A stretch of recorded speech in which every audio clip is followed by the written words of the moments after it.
The family photograph, they call it, and a very dysfunctional family the G20 looks at the moment.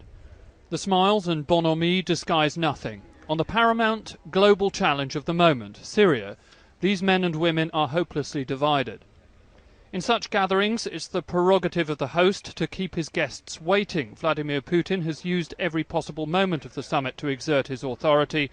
No one will have been fooled by the sheepish shrug of mock apology for his tardiness.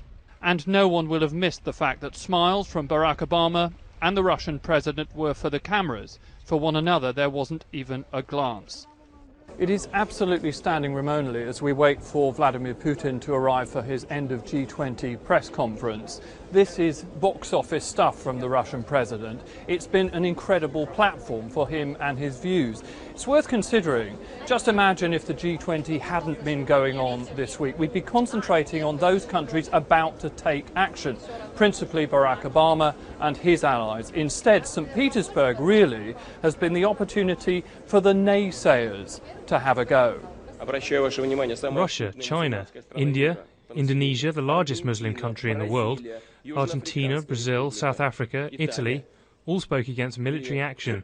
Also, the same was done by the General Secretary of the United Nations.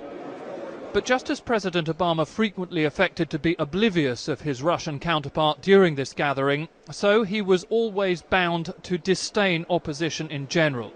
Only a congressional vote of no will stymie his determination to punish President Assad for the use of chemical weapons. I put this before Congress for a reason. I think we will be more effective and stronger if, in fact, Congress authorizes this action. David Cameron had hoped to be at the American president's shoulder in deed as well as word over Syria. It didn't work out that way. But he wanted to take on the argument that only action sanctioned by the Security Council can be lawful. If we accept that the only way a response can be made to a country that, let's say, it was massacring half or more than half its people, if we're saying there can only be a response if the UN Security Council votes positively, we are in fact contracting out our foreign policy, our morality, to the potential of a Russian veto. Just moments before taking the stage, the PM had tweeted a florid response to reported remarks from the Russian side, calling the UK a small island no one pays attention to. The Prime Minister was more than happy to expand. You have found the time during your presumably about 3 hours of sleep to compose a jolly uplifting ode to all things British. Anybody would think a nerve has been touched. No, not at all. Look, as far as I can see, this whole issue has now been denied by the Russian spokesman. They claim they never said such a thing. All I said to the British press earlier is something I believe very deeply, which is, yes, we are a small island.